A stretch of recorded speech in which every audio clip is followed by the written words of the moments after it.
Don't you be afraid. Well, what's going on, everybody? This your boy Jamilio7, Returns to 7 Gaming, and today I wanted to talk about some legendaries that don't get enough love. Like, there are really good legendaries in the game that don't start with skipping stone bull.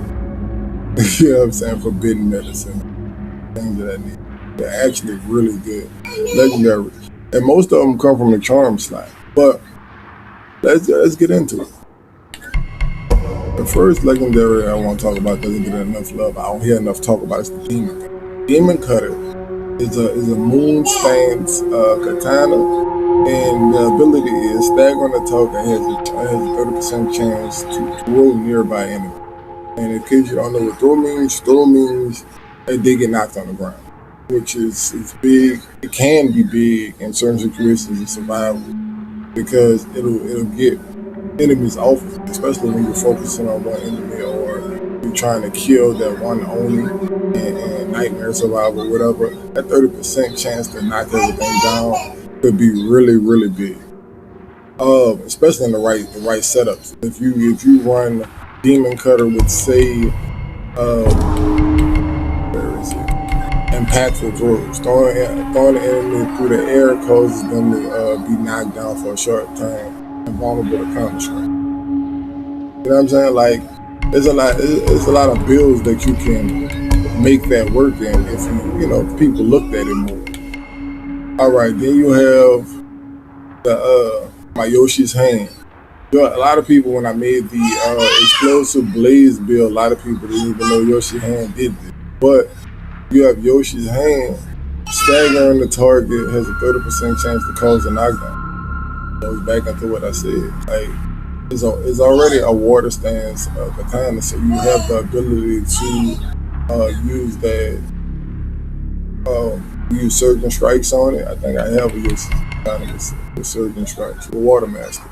So you can use the increased damage surging strikes on the Yoshi's katana and get that extra damage. So that's pretty big. Another legendary that doesn't get as much love as it should is the Weightless Spirit. Yes, I know it's living in the shadow of the skipping stone. I know. And if you had a choice between putting a Weightless Spirit on the skipping stone boat, you would go with the skipping stone boat just for the sheer damage numbers. But the Weightless Spirit isn't a slouch either. The arrows don't descend. You can shoot an arrow from anywhere and it's always going to hit where you shoot it at. You never have to worry about like air fluctuations or anything like that. So there's a lot of possibilities in a build like that.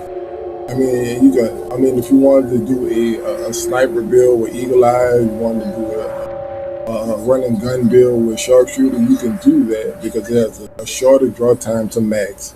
It does less damage, but you never have to really worry about what it's doing or anything like that. So that's the big thing about the Weightless Spirit. Heaven's thing is still being pretty used, but I can't even lie. Bomb patching and forbidden medicine is kind of taking over that slot for assassins. Let's get to the charm slot, which I think is completely unused. And I'm partly to blame for it because I released a video a while back talking about charms and how charms they match up well with legendary pieces. And in some cases they do. But when you like me and you try to build different builds and you trying to be as diverse as possible, things like the last breath, instead of taking fatal damage, heal for 50 health every 5 minutes. That's crazy. And if you look at this particular piece that I have, I resolve gain, damage reduction, and combo regeneration. So I'm always regenerating, and whenever I take a big hit, I can survive it. Like things like that. That is so big. You can pretty much put the last breath in any build on any character, and it'll serve its purpose. You have Benkei's Last Stand. This is an archer style of a charm because it has a lot of range options and has a 15% chance to ignore arrow damage. I think the 15% could have been a little higher, maybe about 30%, 40%, maybe even 50%. Like one every 2 hours, you can ignore the damage. Then it'll get more of you. Then we have Sacred Iron. Sacred Iron is a phenomenal ability. Maybe not in survival this week, but in the coming weeks, especially the raid, Sacred Iron is going to be big because you can run it on a Ronin build. You can run it on a Samurai build. Enemies that deal melee damage will have weakness applied to them. You can run a pure weakness build.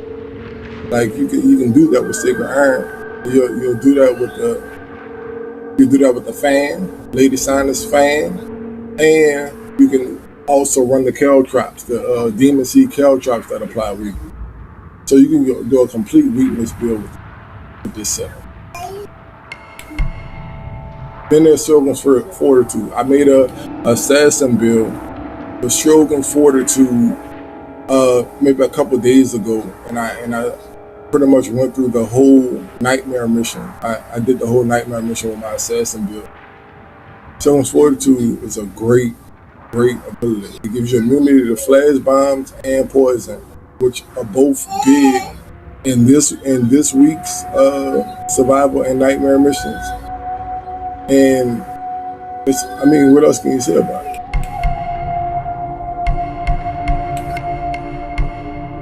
Angel's Remotes deal 15% bonus damage on that field or on that full health.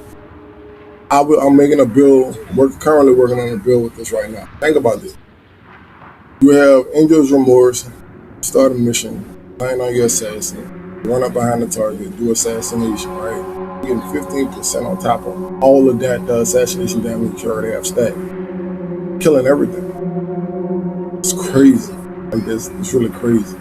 But it's over fact and how most assassins play, even archers. Like if you play at range with an archer, you keep your health up with your archer, you're never gonna get touched. That's 15% more damage on your hunter. It's 15% more damage on your skipping stone book.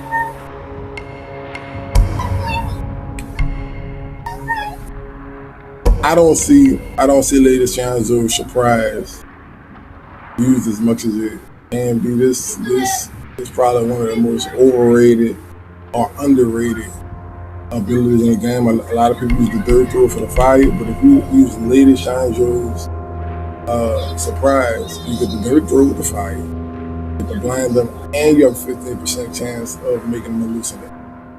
That's crazy. Yes, it's not going to work in survival this week. Immunity is crappy this week. But I don't see enough of this. I don't see enough love coming up for this legend. And last but not least, this used to get used so much. The Kenji share group, but the Mr. You Got is taking over. Like everybody runs some kind of smoke bomb with Mr. You Got It. Nobody, you don't see. If they run a healing brew, they run it on themselves, and they're not using the one that heals everyone. Why not? Then on top of that, when you do pop a heal, all healing you do is if you use strong brew, all healing you do is increased by 50%. So that was just me shining a light on some underused, undervalued legendaries in the game right now. And hopefully this video was informative. It sparks some ideas in people's heads as far as how we can start to diversify our builds a little bit, especially with the raid coming up, because we don't know what we're going to see. We don't know what we're going to get from these raids. And you gotta know that developers are hard at work watching our YouTube videos, watching different streams, and like, okay, that's the meta. But we gonna set up this room to get rid of that. Why you think immunity is a thing this week? So that they can throw an immunity room or immunity wave at us or something like that. So just food for thought. Just food for thought. I wanted to, I want to start a conversation. I want to start a discussion about like why are we falling into this Metatron. But like yo, I use a lot of the same builds, a lot of the same legendary pieces. I use a lot of the same perks and stats everybody else uses. But I do also try to release builds and think of builds that's outside of the box that can still be efficient in different content. But if you like that content, definitely like, thumbs up. If you have anything you want to add, comments below. And if you're not a subscriber, definitely consider subscribing. We're always trying to drop new content. We're always trying to explore the unexplored. So it's your boy Jamelia7, Sinister 7 Gaming.